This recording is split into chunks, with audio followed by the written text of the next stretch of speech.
I'm delighted that you're here and that you're interested in this work. That must mean that you're either already in the trauma healing field, or you're curious, or you are having a firsthand experience of what it means to heal somatically when you're dealing with trauma. And so you obviously have an interest or professional interest and a knowledge about it. So welcome. And I'm also very aware that there are so many beautiful trauma trainings out in the world.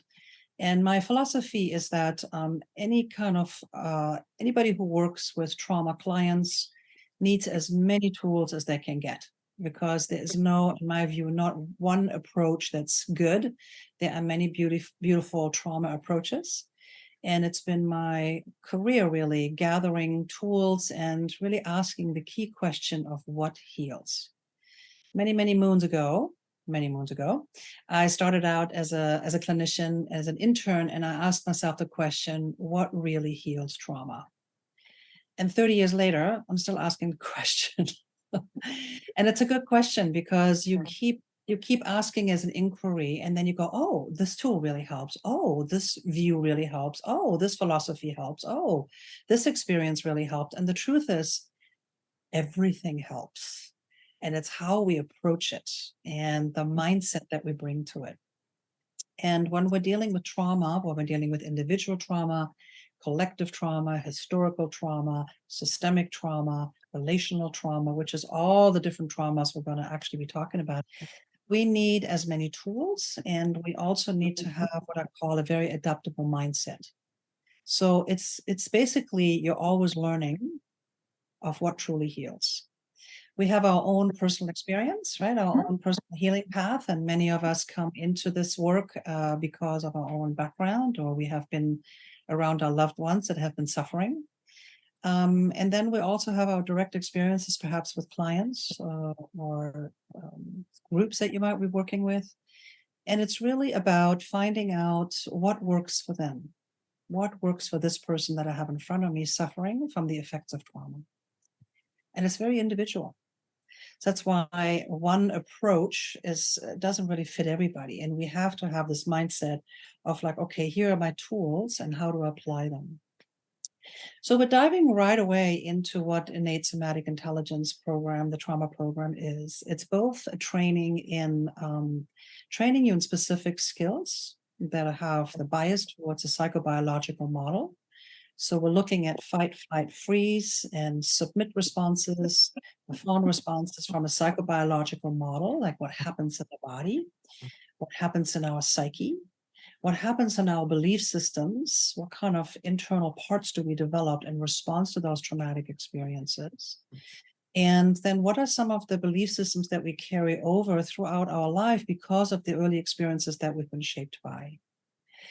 And most importantly, I think what we train here at the Isitta training is the mindset of the trauma therapist, what I like to call the therapist seat.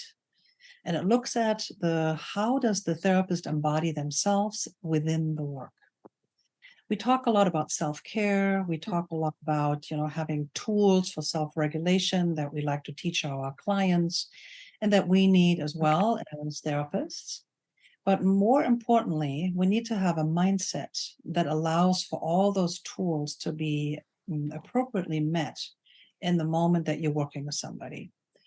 And that means you need to train yourself on a nervous system level, examining your own belief systems and how you sit, literally, how you sit within the work.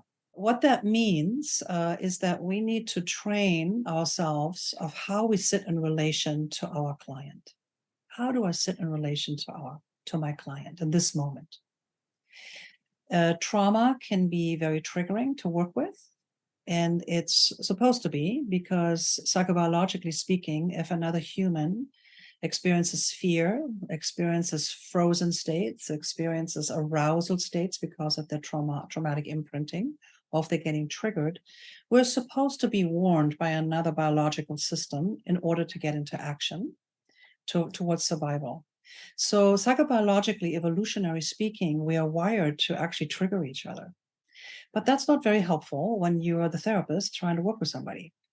So there is actually a tool set that we can develop as the therapist in the therapist seat, where we basically work with our own nervous system, not just to regulate, but to actually counteract what's happening in the triggering of the client therapist system. And so a huge underpinning of the Isitta work is learning how to sit in that therapist seat so that we can discern which tool we can use. You know this probably from yourself. When you are triggered, we don't think very well, right? We make decisions that are based on survival, and they're not often the best decisions, right? I'm sure you have purchased many items in your life that were based on some kind of fear. Oh God, I must have this. Somebody else has it, right? I miss out, right? It's a fear response. And then we buy all this stuff and we go, why do I have this? Right? So usually we don't make the best decisions when we're in a triggered state, especially when we're really truly in a fight, flight, or freeze response. We make decisions that are based on survival. So in a therapeutic context, that's not a very good idea because we make therapeutic errors, actually, and we will miss our clients, and that can have quite a lot of consequences for our clients and the therapeutic work that's unfolding. So learning how to regulate our nervous system, but then to also have tools to work within the session, within the minute, within the work itself, not just self-care before or afterwards, but actually within the work. Learning those tools are really critical and essential to this work. So a huge underpinning of this work is how do we sit in this therapist seat? And then, which I call kind of learning how to become an embodied therapist. And then we train obviously in the somatic skills as well. Like, what do we do when a client goes into frozen state? How do we work with them? You know, how do I regulate them? How do I ground them? What do I do with the trauma processing? How do I discern that I need to resource them versus processing something through? We also have a bias a lot in the trauma field right now, and rightly so, to skew towards a lot of resourcing of our clients. Absolutely, we do that in this work too. And it also can prevent us sometimes from working through a traumatic memory. So what's the balance? When do I resource my client? And when do I actually encourage them to lean into the discomfort and to some of these states in a resourced way so that they're actually able to process through some of these traumatic memory experiences in a safe and grounded and thriving kind of way? And that's really the $1,000,000 question, right? And that has a lot to do with tracking the client and tracking ourselves in relation to the client. So there's a lot of systems work, a lot of relational systems work that's involved in here. And then how do we integrate those experiences? You know, when the client has a powerful experience, the assumption here, and this is very much part of the root of this work, comes from Hakomi, which means how do you stand in relation to those many realms, or who are you?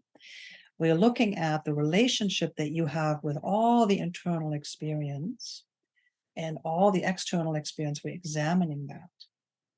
And I always say that getting somebody out of their dysregulated nervous system is actually quite easy. But changing somebody's belief around what they started to believe about themselves and the world because of the traumatic experiences can take many, many years. So the somatic aspects of actually regulating a nervous system, there are many beautiful tools that go quite quickly. But the actual processing and then learning how to transform and sustain that transformation really can take a long time. And that's the terrain of working with internal parts and belief systems. So one of the ways that we work in Isitta is that we work in the present moment. We believe that in the present moment, we can make those changes that we need, even though we reference past experiences, we reference them and how is this happening right now in this moment, as you are feeling this feeling, as you are experiencing this sensation, as you're remembering fill in the blank trauma. What is your experience in this moment? And what are some of the choice points that we can open up? And that's very much what the work is about. So it's very present moment focused because the client has the most control over this moment with your help. When we're talking about the past and even the past tense language, we have a tendency to kind of reinforce the beliefs of the past. But if I'm examining them right here, right now, I'm actually beginning to go like, oh, as I'm remembering this, is this really true? Maybe no longer, right? And then suddenly new options and new possibilities open up. So very present moment focused, very somatically focused, very relationally focused. In the training, one of the ways that we train is we spend quite a lot of time, what we call floor work, literally on the ground on the floor. And we consider that a very important part of the training, where we learn how to work with our own nervous system. And we won't even start a lecture or a learning or an experience or topic before we have really, as a group, taken what we call a deep dive. And we dive into our soma, usually through somatic practices, but in particular movement practices that is heavily leaned on from the influence on continuum movement. And we're looking at the moving body as a fluid body. There is what I call the river beneath, a fluid system of our body that's actually present at all times. And guess what? When we're in the fluid sense of ourselves, trauma is actually not really there, or the experience, the imprint of trauma is actually not there. If you're feeling yourself in a fluid kind of way, in that moment, you're not frozen, you're not activated, you're not a lot of things that get associated with trauma. And that state, that somatic fluid state, is where we actually, as an Isitta therapist, that's where we live. And it's literally the counterbalance to traumatic activated states. So we train in this because it creates what we call a resonant field of fluidity. When I'm in the presence of somebody who's very fearful, think about me having a panic attack right now in London. I won't, it's really lovely here. But imagine I have one. What would you feel? Probably tightness of chest. Oh my God, is she okay? You're leaning forward, you're worried, right? Or you're going, oh my God, that's too much.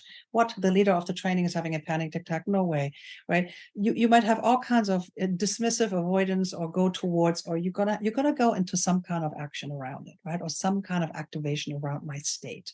And again, that's evolutionary based.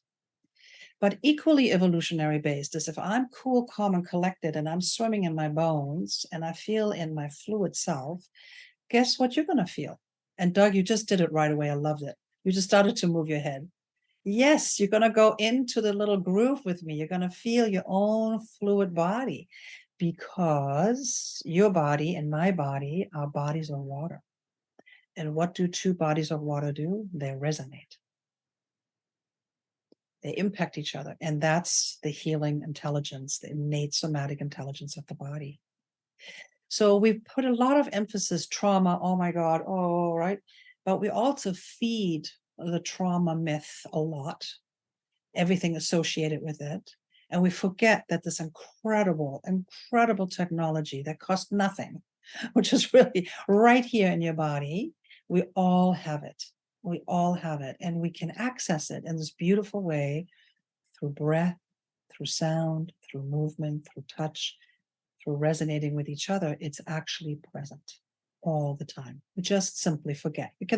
We can talk about one definition of trauma being you kind of forget who you are on a very fundamental evolutionary base, because trauma, the experience of trauma and our responses overshadow it. So a lot of the work is that we cultivate this state so that we sit in it. We know when we leave it. We know how to come back to it as a state of well-being, but also as a state of intelligence from which I perceive my client. Because when I perceive my client as like, let's see what's wrong with them. Let me get all the data of all their trauma. Oh my God, that happened to you. Oh my God. Oh my God. Right. If I have that attitude, client is going to go, oh my God, I'm really messed up. Right. But if I'm sitting like, okay, you are a complete human being, and what you experienced was horrific and had all this impact, but that's not all of who you are. That's trauma is not all of who you are. That's a very different view to sit in. Would you agree? If I approach you like that and I'm swimming in my bones and you're going like, oh gosh, I feel so calm and relaxed here in your presence, right? And then what does it inspire?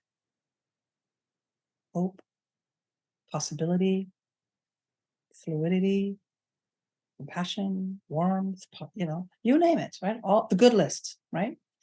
And it's right there in the unspoken realm, in the nonverbal realm. It's right there. You feel it, you sense it. Right?